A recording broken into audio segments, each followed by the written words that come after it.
Audio book वांग्मय 35 समस्त विश्व को भारत के अजस्त्र अनुदान चैप्टर 1 पार्ट 37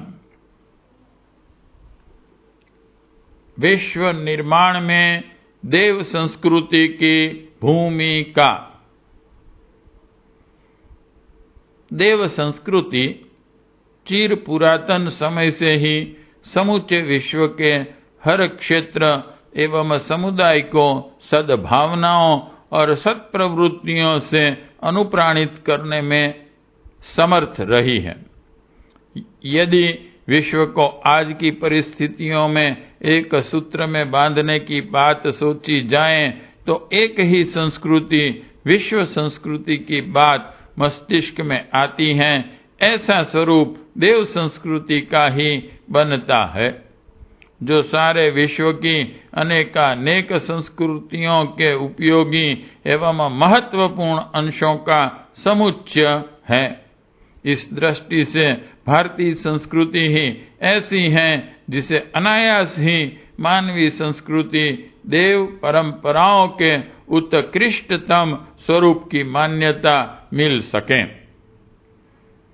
भारत भूमि की परंपरागत महानता मात्र इतने तक ही सीमित नहीं रही है कि यहाँ के निवासी समर्थ, सुसंस्कृत एवं समृद्ध वर थे। यदि बात इतनी छोटी होती तो इस प्रकार के उदाहरण अन्यत्र भी खोजे जा सकते थे। अपनी अपनी परिधि में अपने ढंग से सभी उत्कर्ष अभ्युदय के प्रयत्न करते एवं योग्यता परिस्थिति के अनुरूप सफलता भी होते हैं। कौन कितना सफल हुआ, अंतर मात्र इतने का रहा। परिणामों में इस अनुपात से अंतर तो रहेगा, पर तथ्यों एवं प्रयासों को असाधारण एवं अनुपम नहीं कहा जा सकता। भारत भूमि को स्वर्गादपि गरीयसी इसलिए कहा जाता है, इसके अपने कुछ मौलिक निर्धारण एवं प्रयास थे। इनमें सर्वोपरि यह था कि जो पाया जाए उसे बिना अपने पराये का भेदभाव किए बांटा बिखेरा जाए। इस विभाजन वितरण में विशेषतया अधिक जरूरतमंदों को प्राथमिकता देने की नीति का पूरा समावेश किया गया। सूर्य की ऊर्जा, बादलों की सरसता एवं वायु की सजीवता बनकर इस धरती पर निवास करने वाले मनुष्यों को नहीं, वरन समूचे जीव जगत को सुखी समुन्नत बनाने में अपनी क्षमता लगाती हैं। फलतः कृतज्ञता भरा सम्मान भी पाती हैं। स्वर्ग लोक के निवासियों की संपदा उन्हीं के काम आती है। धरती वाले उस वैभव का लाभ कहाँ उठा पाते हैं। देवताओं में देने की प्रवृत्ति तो है, पर साथ ही है यह इस स्तर की कि जो अनुनयन पूर्वक मांगे उसी को अनुग्रह रूप में दिया जाए।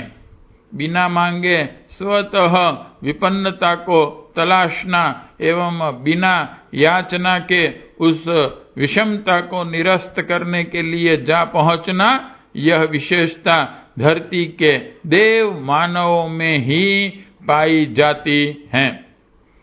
व्यवहार में इसे तब देखा जाता है जब कभी भूकंप, दुर्भिक्ष, बाढ़, अग्निकांड, महामारी, दुर्घटनाएं सामने आती हैं।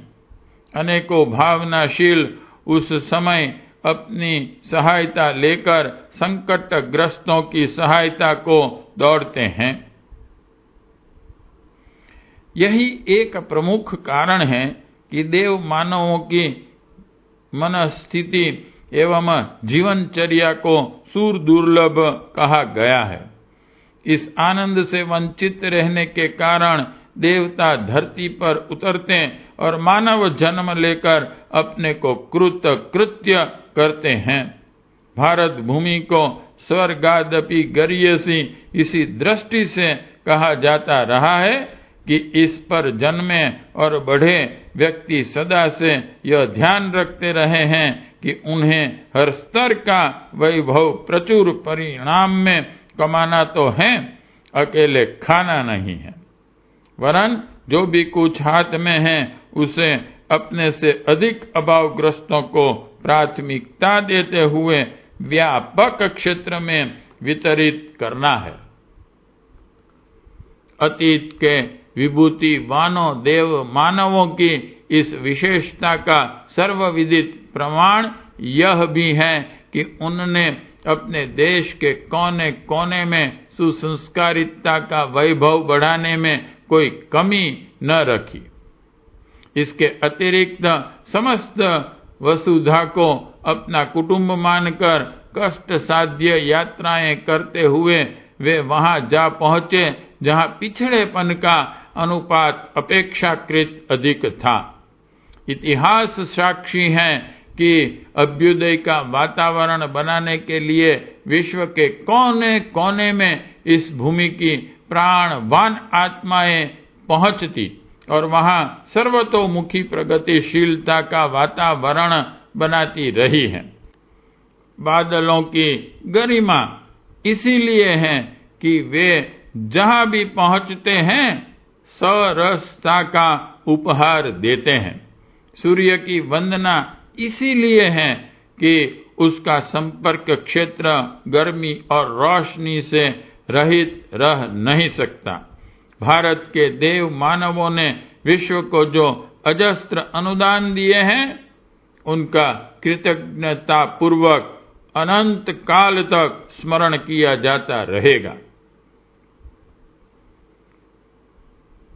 दुर्भाग्यवश मध्यकाल के अंधकार युग ने इस स्वर्गादपि गरीयसी भारत भूमि की सारी विशेषताओं का अपहरण कर लिया। पतन और पराभव ही पल्ले रह गया। अब हम दानी नहीं मात्र याचक बनकर रह गए हैं। शासन, अर्थ, शिक्षा, विज्ञान आदि भौतिक क्षेत्रों में ही नहीं वरन संस्कृति की दृष्टि से भी भारतवर्ष अब आयातक भर है। निर्यातक बनने की स्थिति तो अभी तक नहीं बन पाई। इस दृष्टि से ईसाई मिशन निर्यातक होने का गौरव प्राप्त करते हैं। इस देश के साधु बाबा, धर्म प्रचारक और दूसरे लोग कभी विदेश जाते हैं तो लालच की आंखें और याचना की झोली भर लेकर बाहर पहुंचते हैं। बहाने बनाने के हजार रास्ते हैं। मांगने के लिए भी अनेकों सच्चे झूठे कारण एवं पाखंड खड़े किए जा सकते हैं। दृष्टि तो वही रही जिनके कारण उनके प्रति जनसाधारण की श्रद्धा घटती और प्रभावोत्पादक सामर्थ्य मिटती है। सर्वविदित है कि भौतिकवादी दृष्टिकोण और संपन्नता के दुरुपयोग ने नैतिक मूल्यों का बुरी तरह ह्रास किया है। फलतः पारस्परिक स्नेह सहयोग में भारी कमी आई है। स्वार्थपरता और निष्ठुरता बढ़ने से सारा प्रचलन ही उलट गया है। विषाक्त वातावरण ने जनजीवन को अनिश्चित, अशांत और आतंकित कर दिया है। इन दिनों समृद्धि तो निश्चित रूप से बढ़ी है, पर साथ ही यह भी स्पष्ट है कि पूर्वजों की स्वल्प साधनों वाली स्थिति की तुलना में वह अत्यंत तुच्छ और कष्टकारक बनकर रह गई है। इस व्यापक विपन्नता को दूर करने के लिए भारत अभी भी इस स्थिति में है कि पूर्वजों के प्रतिपादनों और निर्धारणों से विश्व मानस को अवगत करते हुए वह यह सुझाएं कि विनाश के कगार पर खड़ी सभ्यता को पीछे लौटाने एवं शांति पूर्वक जीने का क्या तरीका हो सकता है।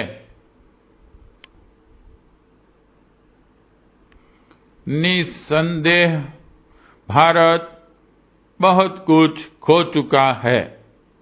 उसके पास जो भी कुछ बचा है अत्यंत अस्त व्यस्त और नष्ट भ्रष्ट हैं। फिर भी उसके कुछ टुकड़े ऐसे हैं जिन्हें अब भी डूबते को तिनके के सहारे की तरह प्रयुक्त किया जा सकता है।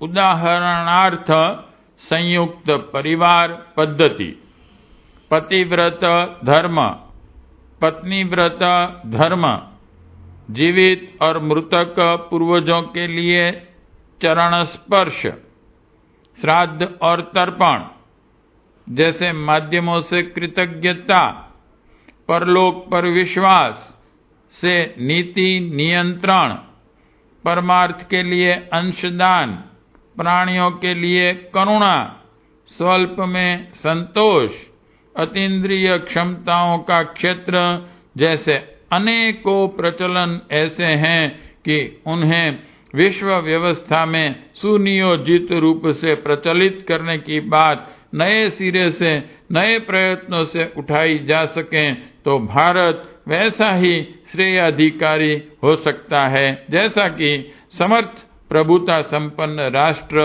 अपनी शस्त्र संपदा व साधनों के माध्यम से वर्चस्व प्राप्त कर रहे हैं।